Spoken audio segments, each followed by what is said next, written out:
saya Nofariza binti Khairul Badri. Nombor matrik saya 23 DBT 22F2020. Saya daripada kumpulan Tun Perak. Nama saya Nurdania Nabila binti Ahmad dari kelas DBT 1 ini. Nombor matrik 23 DBT 22F2041. Saya Nur Atira Fatina binti Arifin, nombor matrik 23 DBT 22F2034. Dari kumpulan Tun Perak ingin membentangkan tajuk peristiwa tragedi 13 Mei. Seterusnya saya akan masuk tentang pengenalan peristiwa 13 Mei, iaitu peristiwa 13 Mei pada tahun 1969 adalah rusuhan kaum yang berlaku sebagai kemuncak masalah perpaduan di Malaysia. Tragedi ini yang mengakibatkan kehilangan nyawa serta harta benda dan mempunyai kaitan yang rapat dengan pilihan raya umum pada tahun 1969 merupakan satu titik hitam dalam sejarah negara Malaysia. Ini membuat beberapa orang untuk tugasan kami, iaitu E4U etika.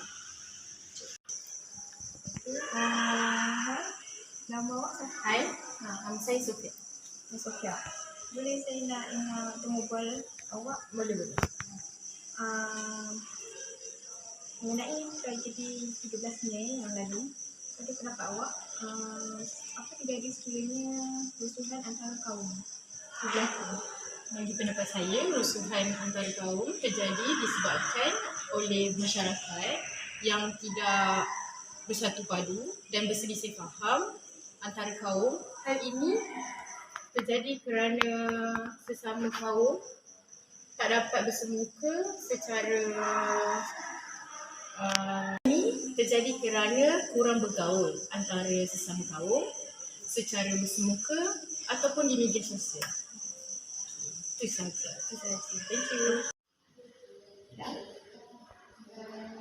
Nama awak? Saya Nurul Suhaina. Boleh saya berbual awak? Seperti yang awak tahu, mengenai tragedi 13 Mei pada tahun 1969, bagaimana begitu mengelak berlakunya peristiwa itu? Pada pendapat saya, untuk mengelakkan daripada ulang kembali peristiwa tersebut, kita boleh mengadakan berbagai aktiviti yang melibatkan berbagai kaum bagi mengeratkan hubungan sesama kaum dan hubungan silaturahim sesama kaum. Pihak kerajaan boleh mengadakan berbagai lagi program yang melibatkan kaum. Kemudian boleh kot menerapkan persepaduan antara kaum ni dekat sekolah bagi. Seterusnya pihak kerajaan boleh menerapkan lagi tentang isu pelbagai kaum ni di sekolah untuk pihak kerajaan juga perlu menerapkan lagi isu perpaduan kaum ni di sekolah kerana hal ini sangat penting bagi remaja atau kanak-kanak yang sedang berusaha. Nama awak siapa? Saya Nasha. Boleh saya berbual? Boleh.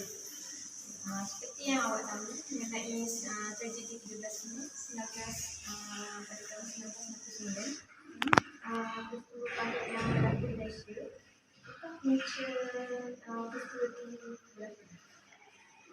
Pada pendapat saya kan, isu bahasa juga tidak kurang pentingnya dalam menyumbangkan faktor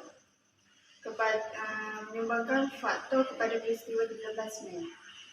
Antara lainnya menyatakan dengan jelas tentang kedudukan bahasa Melayu dan bahasa Inggeris adalah sebagai bahasa rasmi negara selepas 10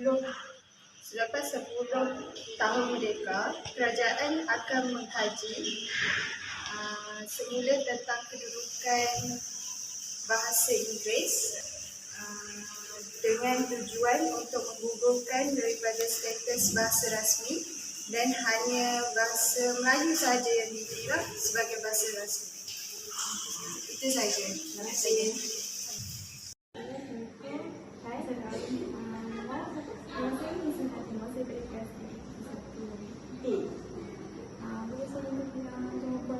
Boleh? Seperti yang anda tahu, mengenai tragedi 13 Mei pada tahun 1969, adakah anda sokong sekiranya peristiwa itu berulang kembali? Pada pandangan saya, peristiwa tersebut tidak harus berulang kembali kerana ia menyebabkan rusuhan antara kaum Cina, India dan Melayu.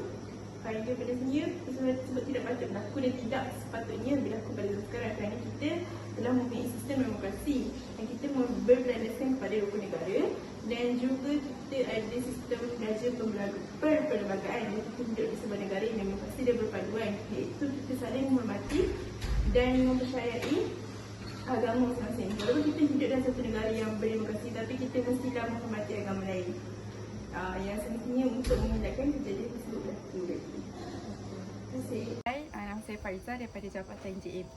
So hari ni kita orang nak buat infolio untuk subjek etika dan peradaban. So ini kita orang mengambil tajuk tragedi 13 Mei. So saya nak tanya awak, apakah kesan tragedi 13 Mei? Bagi pendapat saya, kesan 13 Mei tu saya rasanya banyak berlaku keragakan nyawa orang ramai. Macam kan dia perusuhan antara kaum India dengan Cina kan. So banyak orang mati akibat perusuhan tu. And then banyak harta benda macam dimusnahkan lah sebab dia orang macam nak balas dendam semua tu. Lepas tu bakar rumah orang lain, bakar tempat tu. So macam jalan pun ramai orang takut nak keluarkan diri daripada rumah semua. Saya rasa sebab benda tu ramai orang macam ada perselisihan faham. Sebab ada orang yang tak buat salah tu pun dia orang takut, dia orang pun macam dah kena kesan juga akibat 13 Mei tu. So bagi saya itulah kesan yang paling teruk berlaku pada hari tu. Terima kasih. Thank you. Saya Nur Atira Fatina dari Jabatan GFD ingin membuat interview tentang peristiwa 13 Mei. So, apa yang anda tahu tentang peristiwa 13 Mei? Apa yang saya tahu tentang peristiwa 13 Mei ini adalah Tunku Abdul Rahman telah menyalahkan komunis dan anasi-anasi kongsi gelap lain yang dikatakan bertanggungjawab berlakunya peristiwa tersebut. Bagaimanapun, Tun Dr. Ismail Menteri Dalam Negeri ketika itu mengatakan bahawa demokrasi telah mati di negara ini. Demokrasi mati di tangan parti-parti politik pembangkang yang telah memborongkan meletuskannya keganasan ini. Laporan Majlis Keselamatan Negara 9 Oktober 1969 berpendapat bahawa peristiwa ini terjadi akibat peranan yang dimainkan oleh Parti Komunis Malaysia dan kongsi-kongsi gelap Cina di samping beberapa faktor yang lain. Terima kasih. Hai, nama saya Faiza daripada Jabatan JAP. So hari ni kita nak buat infolio untuk subjek etika dan peradaban. So saya nak bertanya soalan tentang apakah usaha yang dapat dilakukan bagi mengelakkan berlakunya pengulangan tragedi 13 Mei.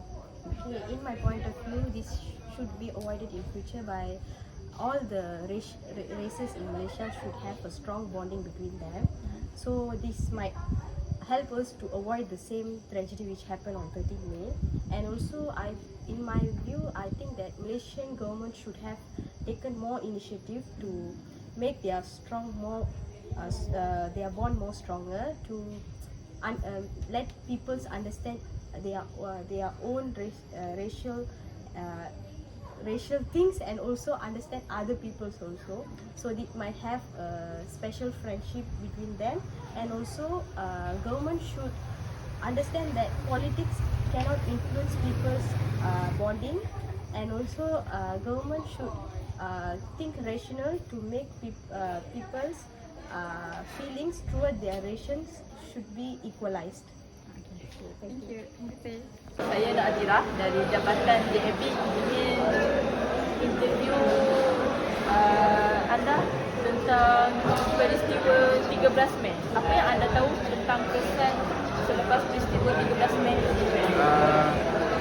Pada pendapat saya, yang saya tahu kerajaan telah mengubah satu undang-undang untuk mengeratkan lagi perpaduan pada seluruh kaum lah, supaya tidak berlaku lagi 13 Mei itu.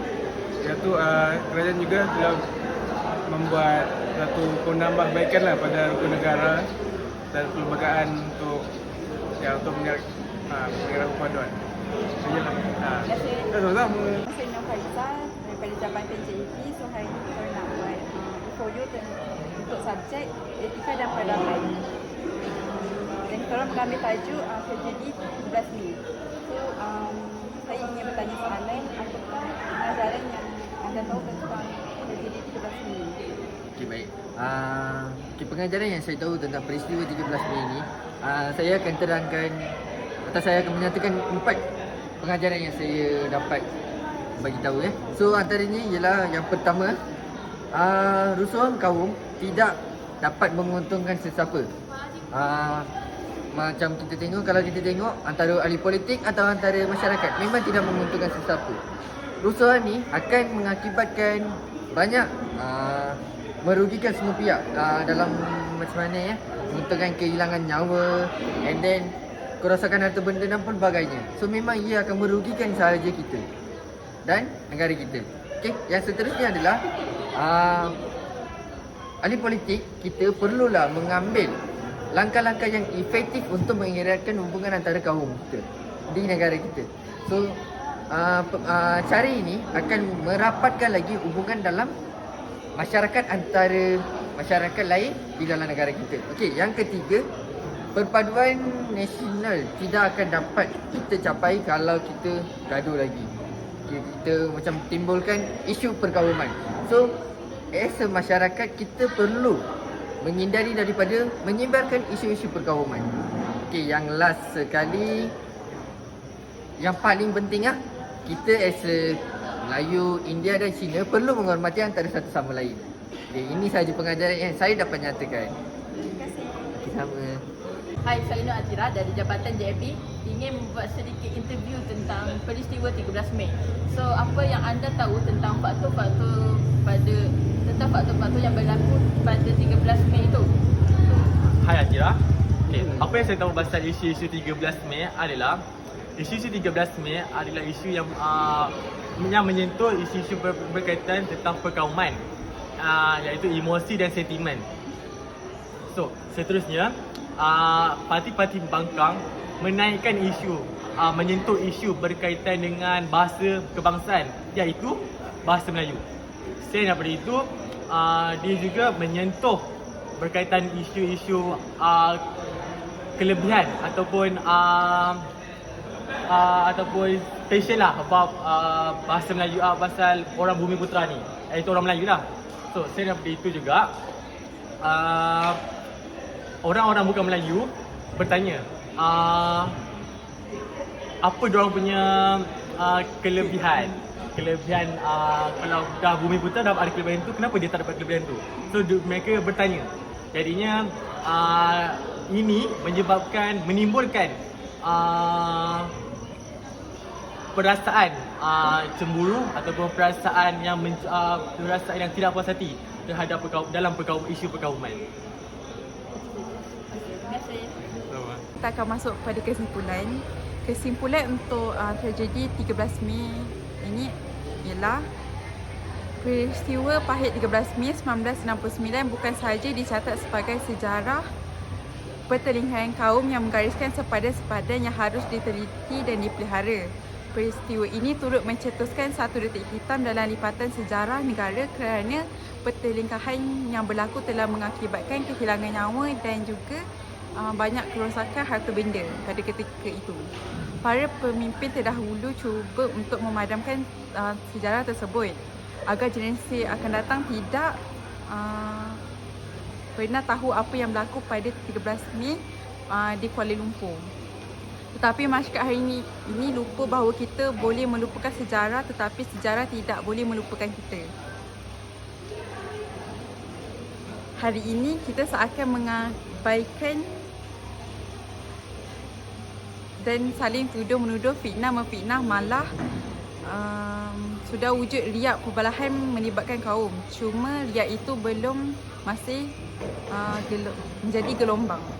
Jadi itu amatlah mustahak bagi kita semua untuk sedaya upaya hidup bersama-sama dengan semangat persefahaman, hormat menghormati agar kita terus memelihara keharmonian dan keamanan negara. Sekian, terima kasih.